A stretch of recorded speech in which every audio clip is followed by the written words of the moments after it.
चला तर मग होळीच्या हार्दिक हार्दिक शुभेच्छा सर्वांना. तर आपण होळीसाठी हे बघा असं पुरणपोळीचा नैवेद्य केलेला आहे. तर सर्वप्रथम मी घरातल्या देवाला नैवेद्य दाखवते आणि मग जेव्हा आपण होळी पेटवू त्यावेळेला होळीला नैवेद्य दाखवला जातो. तर आता चला होळीच्या नैवेद्याची पण तयारी करूया.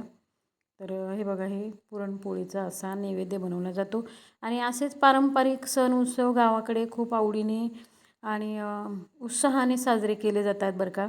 तर हे बघा आमच्याकडं असं 5 गौऱ्या आणि त्याच्यामध्ये नारळ ठेवला जातो.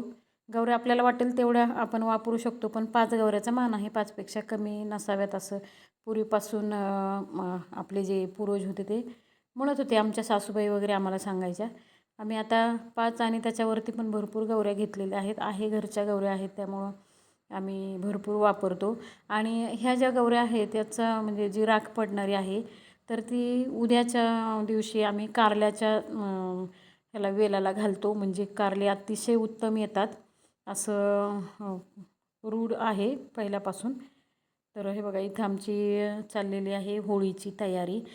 तर अगोदरच रांगोळी वगैरे सगळं काढून घेतलेलं आहे मी आणि नैवेद्याचं ताट पण तयार केलं आहे. तर हे बघा फुलं वगैरे सगळं तोडून घेतलेले. तर आम्ही अशी आता पूजा मांडतोय. तर मी पूजा करून घेते आणि मग तुम्हाला नैवेद्य ते दाखवते. ते बघा ही अशी फुलं वगैरे व्हायची. तर हे पारंपरिक सण उत्सव वगैरे गावाकडे अतिशय आवडीने केले जातात आणि गावाकडेच ह्या रूढी शक्यतो पाहायला मिळतात.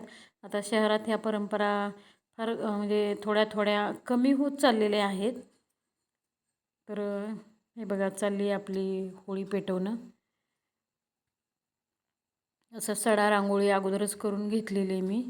बांधकाम चालू असल्यामुळं सगळीकडं राडा आहे पसरलेला, परंतु तरी बी सणाच्या निमित्ताने जरा आजूबाजूचा परिसर मी स्वच्छ केला आहे, जरा थोडंसं व्यवस्थित वाटावं म्हणून.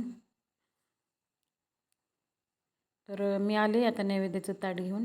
तर दिवा मी त्या एक बोळकं ठेवलं आणि त्याच्यावरती दिवा ठेवला आहे. त्याला हवा लागते म्हणून मी 2 विटांचा आडोसा केलेला आहे त्याला. कारण दिवा पण होळी पेटवेपर्यंत नैवेद्य दाखवेपर्यंत चालू राहायला पाहिजे, त्यासाठी मी त्याला आडोसा केलेला आहे असा थोडासा. तर आता आपण दिवा होळी पेटवण्यासाठी प्लॅस्टिक वगैरे असं काही वापरायचं नाही आहे. त्यामुळं मग छोट्या छोट्या काटक्या आणि गौऱ्या ह्यांचाच वापर करायचा आहे. तर आमच्याकडं असं म्हणतात ते होळीमध्ये आपण जो नारळ टाकतो तो नारळ नंतर काढून घ्यायचा आणि तो खायचा, कारण तो आपल्याला खूप आरोग्यदायी आहे असं आमच्या सासूबाई म्हणायच्या आणि आम्हाला तो सर्वांना त्या खायला द्यायच्या. नारळाचं ते खोबऱ्याचा तुकडा त्याच्यामध्ये पूर्णपणे भाजून निघालेला असतो तो, कारण त्याने आपल्या प्रतिकारशक्ती वाढते असं त्यांचं म्हणणं असायचं.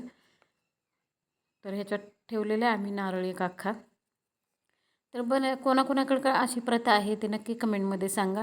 आमच्याकडं तर असंच आहे. याच्यामध्ये जो नारळ भाजून निघाला जातो तो पुन्हा काढला जातो आणि सगळ्यांना घरातल्या सगळ्यांना खायला दिला जातो, कारण तो खूप शक्तिवर्धक असतो असं म्हणतात. तर हे बघा अशी प्रज्वलित केलेली आहे होळी. तर बघा साधी आणि छान अशी होळी प्रज्वलित केलेली आहे.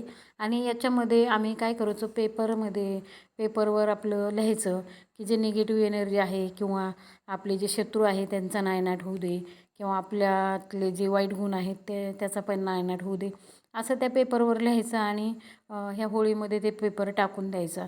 असं पहिल्यापासून चालत आलेलं आहे. तर ते आमच्या सासूबाईंनी आम्हाला शिकवले. तर मी पण ह्या होळीमध्ये पेपरवर लिहून त्या अनेक वाईट ज्या गोष्टी आहेत किंवा जी आपली संकटं आहेत ती पूर्णपणे ह्या होळीमध्ये मी दहन करते पेपरवर लिहून. तर अशा ह्या आपल्या जुन्या पद्धती आहेत. तर त्याच्यामागं काहीतरी विज्ञान नक्कीच असणार आहे बरं. तर असा नैवेद्य पण वरती ठेवला जातो आमच्याकडे होळीच्या ह्याच्यामध्ये, पुढं न ठेवता वरती ठेवला जातो आणि पूर्ण होळीमध्ये तो हे होऊन जातो, विलीन होतो. तर हे बघा असं होळी आपली छान पेटलेली आहे. गाईच्या गोऱ्या आहेत ह्या आणि खूप वाळलेल्या छान आहेत, त्यामुळे छान पेटली आहे. व्हिडिओ कसा वाटला कमेंटमध्ये नक्की सांगा.